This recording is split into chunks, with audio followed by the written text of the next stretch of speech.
All right, let's talk about the Midwest. We got to get out of here. We got about 10 minutes left. Michigan's back in the Sweet 16, 11th seed, made a run. They knocked off Colorado State, and then they knocked off Tennessee. Hunter Dickinson was awesome. They will take on Villanova, who is still Villanova at the other side of the bracket. Houston is still Houston, 5 seed in the Sweet 16. And Arizona, I want to start there. Fanta, unbelievable game last night. Ben Mathurin, huge shots. Was that so? We talked about Gonzaga dodging a bullet against Memphis. Was that the bullet that Arizona needed to dodge to be able to make their run? Well, I think that it may be, but I really like the way Houston's playing. Yeah. And so I think this is going to be another bullet that's flying at the Wildcats and could easily hit them. It could. That's just the way that Kyler Edwards and company. Is it Tajay Moore? Am I correct? Tajay. Wow, is he playing well? And I got to watch him in person yesterday. I was blown away by how well he played. His vertical is off the charts. Might end up being the best, and it's got to be top 5 in this tournament by a good margin. Arizona, to me, though, you're right. They are having some issues at times of who they really are. Because Kirk Kriisa in this game, he did play 27 minutes. They're trying to get him going, but he shot the ball 1 for 10 from the field. Mm-hmm. He's got to stop shooting the ball at times. Hey, he had one possession. We were watching this live last night on After Dark. He had one possession at the end of the game where he took a 3 from the corner. It got blocked. Arizona got the ball back. They got it back to him. He took a 3 from the corner. He missed it. Arizona got the ball back. They got it back to him. He took another 3 from the corner, and I think he hit the side of the backboard. And then Mathurin bailed him out. Mathurin got the offensive rebound. That was when he made the play of the game. But So Arizona's a little bit out of whack. This Arizona-Houston is going to be a war. Mm-hmm. A war. I don't know if I'm going bold enough to say Houston's going to win, though. I don't know if they're going to win, but that's the side that I want to be betting on. I think it's close. And the reason I say that is because Houston, they make everything so difficult. Like, every pass is hard. Every rebound is tough. Like, they are so physical, and defensively, their athletes, you alluded to it, their athletes are ridiculous. Yeah. And if you don't have your point guard against something that's so difficult at full strength, it's going to be tough. That was the most impressive. I mean, we all understood Houston's good. We all know that. But losing your best 2 players and then still competing, like, those dudes compete. You want to talk about culture we talked about at the beginning of the show. Is there a team that plays harder in this tournament right now? They're up there because, gosh almighty, it looks painful. Like, every cut hurts. You're always like, they're denying every pass. Nothing's comfortable against Houston. And when you don't have a point guard, that could be an issue. So it's going to be close. I think Arizona pulls it out because defensively they're going to be able to hold up. But here's why I think Houston has a very real chance to win this game. One, they pound the offensive glass, and we saw it last night. Arizona is really susceptible to giving up second chance opportunities. Eddie Lumpkin, the big fella, just kind of waddled his way wherever he wanted to go on the court, went up and grabbed every offensive rebound on the stretch. That's why TCU made that run late in the second half. 2, Houston forces a ton of turnovers. They make it very difficult for you to run your offense. It kind of gets to the point where you need guys to be able to make plays one-on-one. And the one concern I have about Arizona is they get a lot of the stuff that they run out of one train, or a lot of their offense comes out of being able to run sets, and it's what they scheme and it's what they draw up. I think Mathurin is really the only guy that can go get his own. So that's something that's concerning to me. And without Kirk Kriisa, that only kind of magnifies the issue that they have running offense and turning the ball over. What I will say is this, though. If Houston is pounding the glass, that's going to leave them open to transition. And the one thing that Arizona does better than anybody else in college basketball is get out and transition and make things happen on the run. So that's it. To me, that's where the game is going to be won, on Arizona's defensive glass. You clean up the glass, get out and transition, get those opportunities where you got 3-on-2s, 4-on-2s, easy buckets, easy layups. That's what's going to win you the game if you're Arizona. I'm going to talk about Villanova really quick because I don't think that Michigan has a great chance to beat them. I just think that the fact that Villanova has spent the better part of 2 decades willingly switching into bad matchups, willingly being able to say, okay, you know what, you might have a 7'1" guy inside, but Jermaine Samuels, he could handle him in the post. They've been doing that for years before it became a popular trend. They have the best winner in college basketball right now in Colin Gillespie. Yep. They have guys that step up and make big shots. I really like this matchup for Villanova. And if they can get to the Elite Eight, I really like the matchup against Arizona. I really like the matchup against Houston. I have two Big East teams in my Final Four right now. I think Villanova is going to get back there. Is that crazy? Wow. It's not crazy. What year is it? 1985? Holy cow. That would be some insanity. We talk about the re-emergence of the Big East after putting all these teams in. That's without UConn making any noise.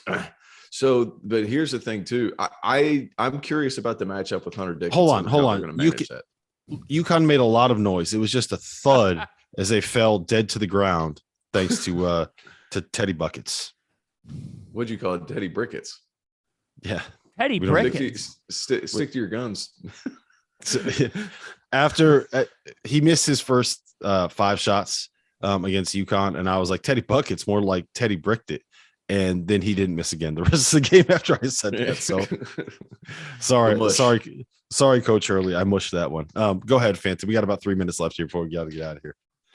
I think that things do line up well for Villanova. I actually think that Houston would give Villanova the most matchup issues of the 3 other teams that are in this. And if Houston beats Arizona, which I'm going to pick the Cougars. I just think that they're playing so tough. I could see Houston coming out of this region. This one has an openness to it. If Dickinson plays to the level that he's been at, the one big thing with Villanova that is not getting taken fully into account is we often talk about what guys are supposed to be to a team or how guys are in the equation. Villanova is playing like a complete team right now, where it's not just Gillespie and Moore. All of a sudden, Jermaine Samuels shot 7 for 9 against Ohio State. Eric Dixon, who's only made 14 threes all year before yesterday, goes 2 of 2 from beyond the arc and is scoring the ball effectively on the interior. He's a sneaky good post-up player that is finishing right now around the cup. Villanova does not miss layups. It's one big trait of theirs. They make their layups. And I saw so many teams not do that here this past week.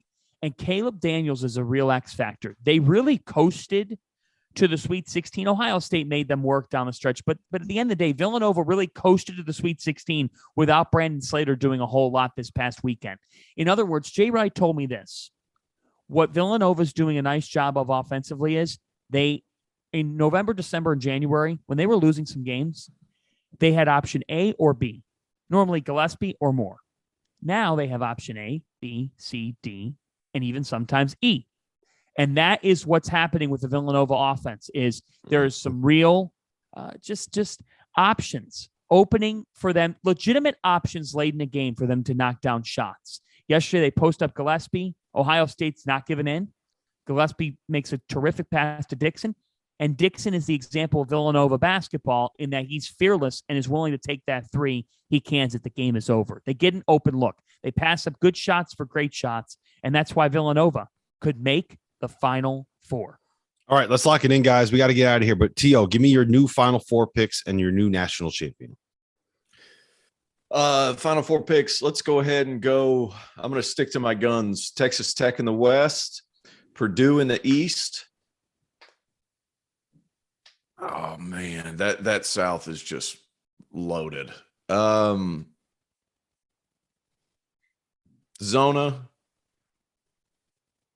Kansas. And who do you so three ones. Who do you have winning it all now? Man, you know what's crazy? I think Purdue's going to win it. Oh man. Oh boy. Oh boy. Fanta, what do you have? I have Gonzaga, UCLA, Villanova, and Kansas. And I think Kansas is going to win the national championship. Kansas winning it all. Okay. I have Gonzaga beating Texas Tech to get to the Final Four. I have Purdue beating North Carolina to get to the Final Four. I have Villanova beating Houston to get to the Final Four, and I have Providence beating Miami to get to the Final Four. We're going to have a Gonzaga. We'll have a Providence Villanova matchup in the Final Rob, Four. My head will pop off. We're going to have a Gonzaga Villanova national title game, and Gonzaga is going to cut down the Nets. Mark Few is going to get it done, ladies and gentlemen. We're going to get into a region by region breakdown of the Sweet 16. But first, just want to let you know that today's episode of the DTF podcast is sponsored by Honey, which is the easiest way to save money when shopping on your phone or your computer. Have you ever been in this spot, guys? You're shopping for something online. You get to check out when it asks you for a promo code. You start Googling, trying to find some way to save a little bit of money. Thanks to Honey, manually searching for coupon codes is a thing of the past because Honey is the free tool that scours the internet for you and finds the best one that fits your cart. Here's how it works. You're shopping. You check out. The Honey button pops up. You click apply coupons. You wait a few seconds and you watch the price that you pay go down. I use Honey myself. I just bought my son all of his T-ball gear for the season over the weekend. And anyone that has kids, Fancy, you don't know about this yet. Tio, you definitely do, knows how expensive that stuff can get. But with Honey, I saved myself a cool $45. That's not bad. It was about 25% off the total. So it's free. It's so easy, and it works on a desktop. It works on a laptop. It works on an iPhone. All you have to do on your phone is just activate tab on the Safari app. So if you don't already have Honey, you could be straight up missing out. By getting it, you'll be doing yourself a solid and supporting this show. I never recommend something that I don't use myself. So get Honey for free at joinhoney.com/March Madness. That's joinhoney.com/March Madness. The link will be in the description.